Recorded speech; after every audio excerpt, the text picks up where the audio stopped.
Hey guys, welcome back to the channel. So today we are going to bake some really simple and easy cookies. They are going to be like cake-like cookies because I am not adding all the oil that typically you're going to find in a s'mores cookie. I'm cutting that out. No coconut oil, no kind of oils whatsoever. I'm going to use applesauce. So because of that, it gets really fluffy and light because you're not weighing it down with all the oil and the butter.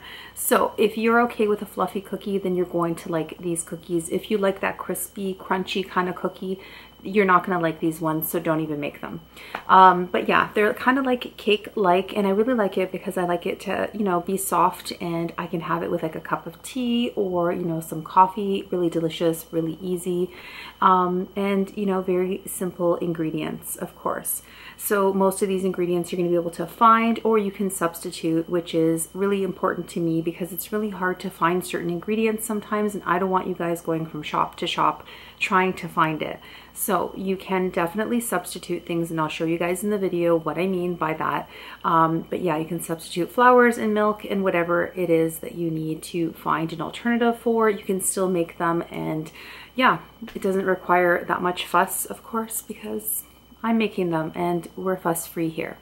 So yeah, come and join me, and we are going to make super simple, fluffy, yummy s'mores cookies. Hey guys, so today we're going to make some simple cookies. It's going to be a s'mores cookie, really easy for the holidays. You can whip it up if you have people coming over. You can take it to, you know, a potluck if you want to bring a dessert along with you as well. Super easy, very simple, very few ingredients. You guys know that's how I roll.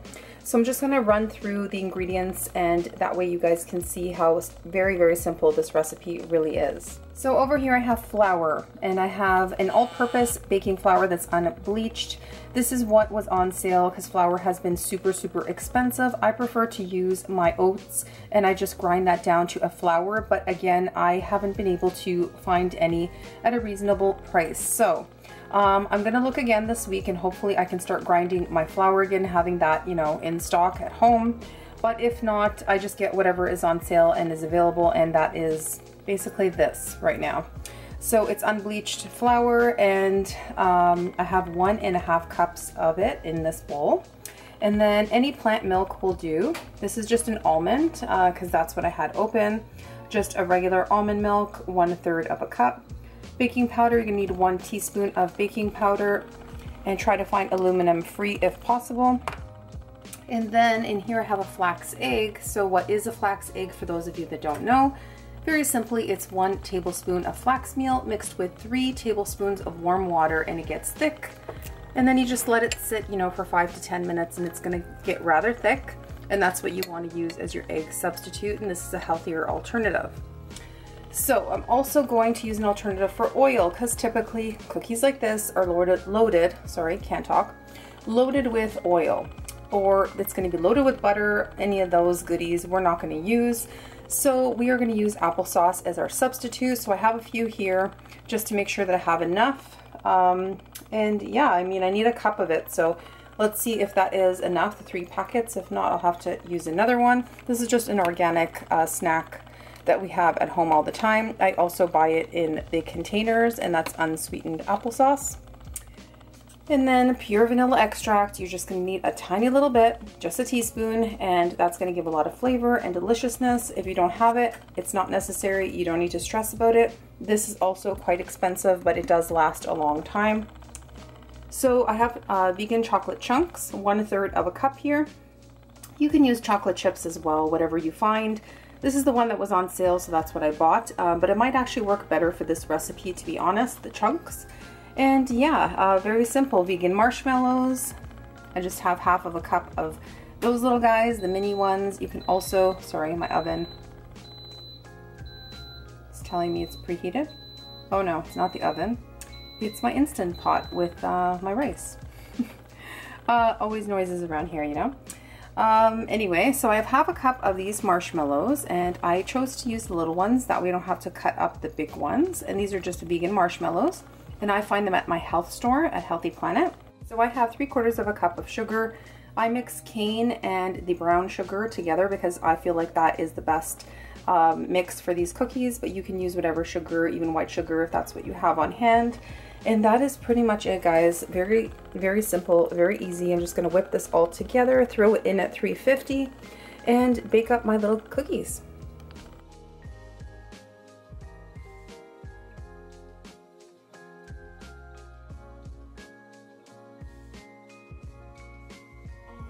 Okay, so I have 1.5 cups of flour of choice.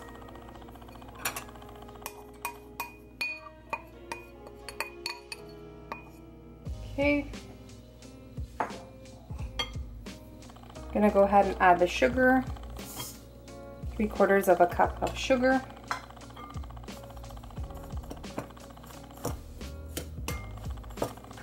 And then I'm also going to add the baking powder, and that's 1 teaspoon of baking powder.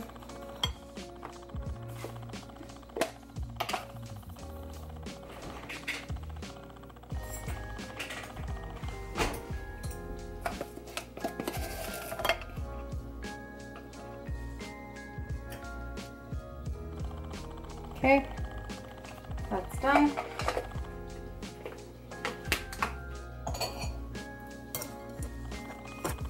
Just combine it well.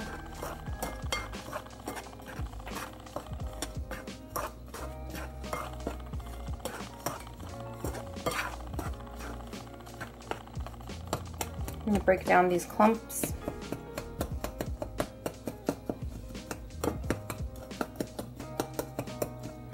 They'll get broken down anyway as you mix the other things, but just to kind of help it out a little. Okay, so now I'm going to go ahead and add the wet ingredients.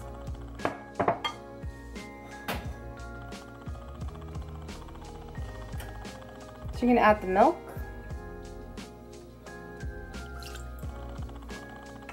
the applesauce, and a little bit of the vanilla extract. I just eyeball the vanilla extract.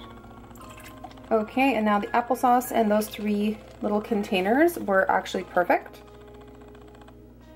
I'm gonna go ahead and make sure it all comes out. There's my oven, already preheated, doesn't take long at all. Give that a little mix.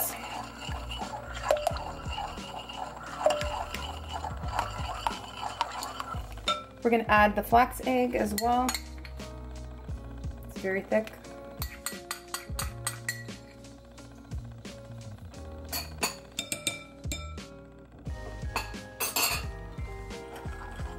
Give that a mix.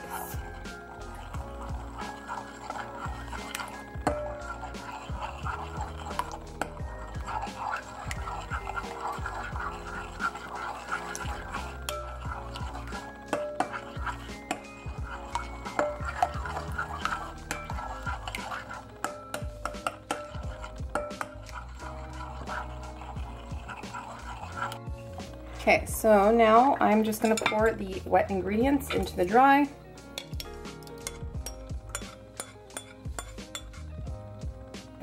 Give it a mix.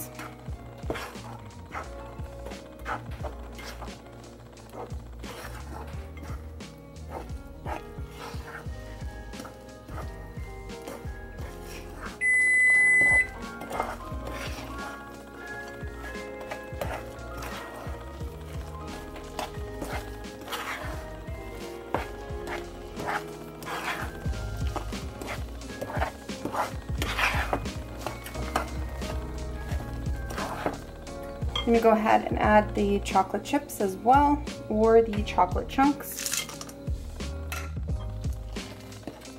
And then of course, the star of the show, the marshmallows. It's quite thick. It's going to be delicious.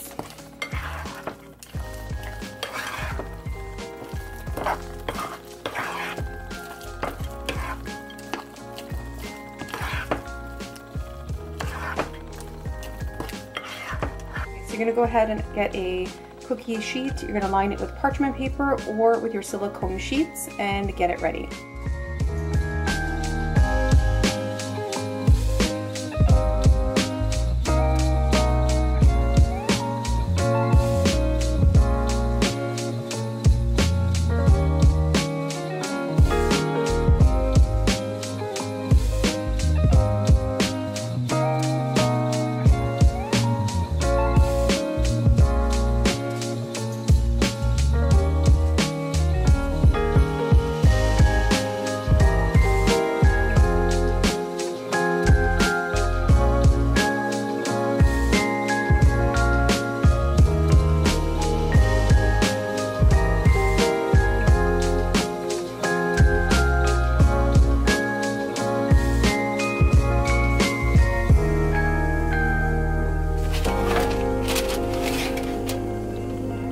have it in the middle rack.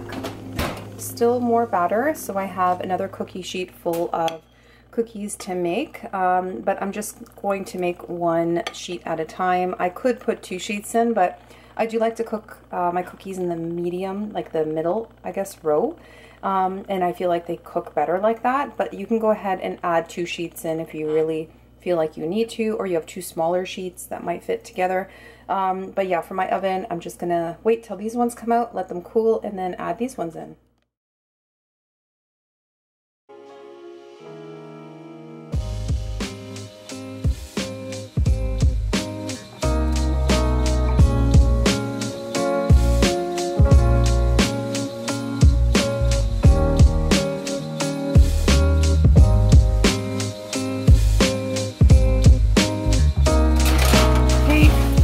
Second batch going in.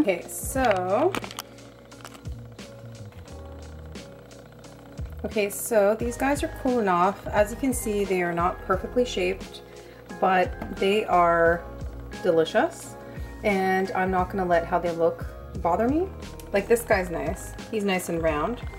You could shape them better if you want to. You could use a ice cream scoop if you want to be really precise, but really it's just an ooey gooey delicious cookie. You don't have to fuss about it. But if you want to make it perfect, I mean, go for it.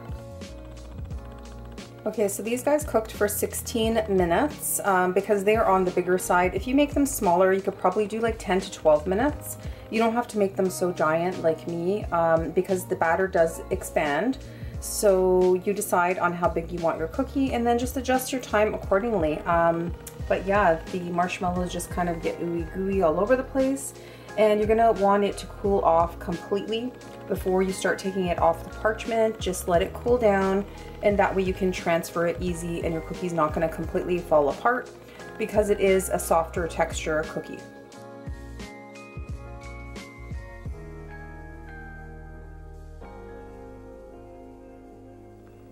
So yeah, you can definitely make these a lot smaller. That way you get a lot more cookies out of your batter, especially if you're going to bring them to, like, you know, events, Christmas gatherings and holiday gatherings.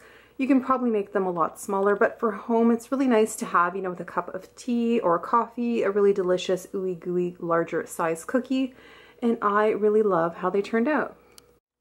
So these are not crispy. They're like a kind of like a cakey cookie, kind of on the soft side and a little bit gooey. Really delicious. I prefer cookies to be like this, like fluffy, airy, soft versus like hard and crunchy. So it depends on what you prefer. If you like crunchy cookies, then don't try this recipe. If you like light and fluffy and soft cake-like cookies, then yeah, go for this.